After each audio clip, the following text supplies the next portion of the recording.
Dabugaphi. Nango uziro inkinga sanibonani ngiye ngizwe kuthiwa the truth shall set you free. So lalela mntu omnyama. I'm here to start a revolution. I'm here to explain izinto and hopefully open the minds of abantu abamnyama. You understand, abantu might look at me and judge me, but you have to understand ukuthi my age shouldn't define into ezophuma lemlomeni. Yes. It should be into that will educate you. It should be into ezokwenza sure ukuthi it changes your life. Yeah, but let's promote black excellence. Yeah. That's why I'm here. I feel like that's why ngila emhlabeni, to promote black excellence and make sure it's umuntu omnyama uyathuthuka. And I'm thankful ukuhlala nawe la. The black excellency young man, he has put your life in danger. That's where I start. As we speak, you are deep in shit. As you speak, you are dilly-dallying, hide and seek. What is happening in China and how did we get here? Hey, it all started with me realizing ukuthi kunezinto engizaziyo abanye abantu abangazazi. Manje inkinga iyodwa la eSouth Africa, I finally understand ukuthi umuntu omnyama who uses ingqondo yakhe, umuntu omnyama who decides to think beyond the system uba threats. So the things I shared, the truths I revealed kubantu kungenze ngabe threats kubanyama individuals, and they came for me. They came for me. But manje inkinga, I am ignorant of the dangers of lento engenzayo. Ngiphazamisa umsebenzi. But I have to in order to free the black community.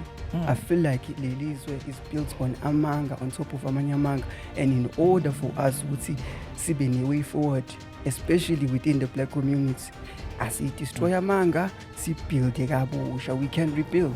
But first, let's deconstruct the system. First, let's destroy yonke into ebambezela umuntu omnyama. Uyabuza umuntu omdala ekhaya. Unangakhi lo mfana okhuluma indaba ezinzima kanje? Hey, ngisana 22, still 22 years old. But I feel like that doesn't matter, bhuti omdala. What matters lana ukuthi I want to make a change. The spiritual awakening. When was the time where the penny dropped and you realized ukuthi I have a gift? And it's not only a gift. I'm really a bomb that's ready to explode. When was that time where you realized no, I'm flying into the future? Ngakhula nayo leyo nto leyo. Even when I had friends, because ngikhulela ukushina, I'm no different than umchito ohleli lapha esitolo. I'm no different than umchito ohleli emgaqweni right now. Ukuthi at an early age I was equipped with knowledge and amengazi ngiyithathaphi. It matters a lot then ukuhlala emgaqweni ukuthi mangena imali wena ucabanga ukuthi uthinthe intsango or uthinthe ngibhiya. Yeah. Because even as bhuti omdala ibhlungu lento, because asinawo ama hero. That's why ukuhlala nawe kanje umuntu obukelayo right now uzosho ukuthi finally someone who representa mina ukwazi ukuhlala etafuleni with one of the greats, akhulume neHoodman, afunde, because ama legends ethu, ama hero ethu asemakasi, umuntu uzokutshela mshanami unemali thenga ubhiya asiphuze. Uzokutshela mshanami yazi inkantina leyana kanjani i-right asibhema mshanami, akuthume ugwayi from a very young age. Ngane na 10 thume ugwayi, automatically you're installing leyo mindset to i-right lento, because why urazi uyayenza. Awazi ukuhlala nawe phansi akutshela no, here's the way forward. Enza lokhu, it'll take you away from your system yala, izokusiza. Nalokhu bas corrupt asinawo amarazo. I'm tempted to give you an opportunity, just to ventilate and we go deeper now into these real issues. I came across your videos, a while back, and yes. I've been asking myself, ngoba manje mawuhleli leyo nangakhona ngithi le ntwana mhlambe intwana egrowth mara ine baby face, you understand? Only now sengiyayithola ukuthi le ntwana kahle vele intwana encane but intwana eyenza izinto, and intwana ethumekayo, intwana esese namaphupho kusengashintsha izinto. I guess the first video it made a big splash in the community and social media was when I decided to talk about amaringi that are worn by Freemasons, bishops and everything. So I noticed, one day I noticed, I really thought, okay, why is it that every single person who has the influence like South Africa, kuba khona certain rings awaqokayo? But give us the content, and what you were saying on that video. Obviously, after I research, there are utterances. There's how ubeka lento ngakhona. When someone is writing a song, Dear Yeah. Mama kaTupac asikhohle. Azikhohlwa. Yeah. It's like it's a rabbit hole butomdala. It's a rabbit hole, and once wangena you just see more. Yeah. And the more you see, the more uqala usaba. Inkinga was when I finished part 3 with it, and kwaqala manje kwashubana, because they saw ukuthi I just exposed everything ngabo kwashuba. They came for me kanzima. Even no TikTok wanted to ban my account. Ka reporter phela nga appeal because I didn't know why manje account yami banned. Yeah. And then banganginika izathu right, they brought back the account. Kwawuthi ke certain individuals manje sebefika ngasekhaya looking for me because of the knowledge I shared. I guess they think you sure ukuthi like South Africa, if you use your head, if you think beyond the system, by threats. Been doing nothing but good mchana.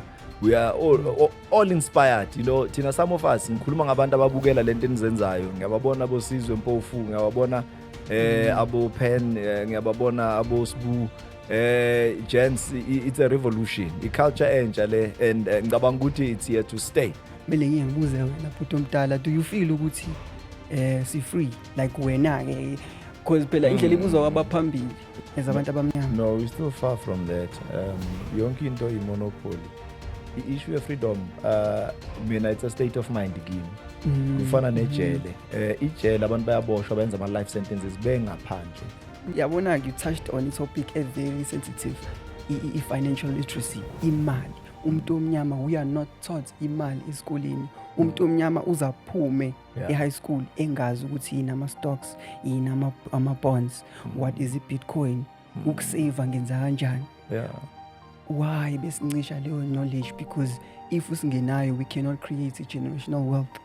Umuntu can have 1 million manje, but because he lacks the knowledge, ingaphela within a year. Umuntu would rather give you money, mara ngeke akutshela uyithathaphi or uyenza kanjani. Le ndaba ye-killing and what have you, istarte ngayo lento yokuthi umuntu uqala esweni enhlizweni. Ngangenza imali 10,000, 20,000, nginamateksi awu-10 ngi-1. The next thing sekufika uNgubane ufake 8, immediately akhatha half in half imali yami. So if I kill Ngubane, I'm back in business. It's there, even the pictures are there. We have even our first black president in Isike Simbone. Tombeni that are out there. Gogile lama outfits akhona. Emile with certain bishops shoot ithombe. So it's right in front of you. You just gotta search for it. You just gotta know ukuthi ngifunani, and you will find it. Gotta be careful. There are some things, there are some windows ungathi masuwavule ngasavaleka, because manje you know too much. You know too much as umuntu omnyama. Once ungene la, once you subscribe to lento or ukhuluma ngokureviewer. Yeah, once nje hayi ukuthi you subscribe nje cha nje, once wayiqaka knowledge. Oh yeah. Manje kuba nzima because usuyibona everywhere you go, and then like uqala ukusaba, you know, ukusaba konke lokhu, because you're scared it's okay, maybe they'll notice you and they'll come for you. Because manje angithi it is a secret society. Wena manje usuqhamuka usuyaveza. How powerful are these secret societies? Because you are saying they are running the world. Actually basiphethe. Whether siyathanda stand siphethe. Basiphethe. It goes as far as ukuthi like South Africa, when we elect a president, kuphela a few months and then ahambe aye England. England, there are pictures. It's out there. Lentikona, people must connect the dots. England, bafika lapha, bagqokiswe the full attire, and they have to say an oath in front of the Queen Elizabeth. Now washona sekumunye, but they say an oath promising ukuthi no matter what happens, njengoba kuyiterm yami yokuphatha, I will not iphazamisa umsebenzi. There are certain things ezenzekalayo la South Africa engizoyeka and turn a blind eye. Ngingazenzi. I exposed that whole thing ayisho bayibona abantu. So I'm not shocked ima ukuthi ipresident kwenzeka into ethize and then pretend ngathi akabonanga. I'm not shocked ima ukuthi kufika COVID-19 and then upresident sezusiza abantu ukuze kufike imali, but no assistance came to abantu. That's why I'm so against politics kanje. I feel like this country needs some kind of revolution. that will reshape the whole structure itself, senze sure ukuthi it also favors umuntu omnyama. Because in a way, even this government itself doesn't favor us. Why sihlupheka kanje? Why sihlupheka kanje singabantu abamnyama when we have a government that is run by black people? Proving ukuthi there is a shadow government erana every day. Bona balandela okunye.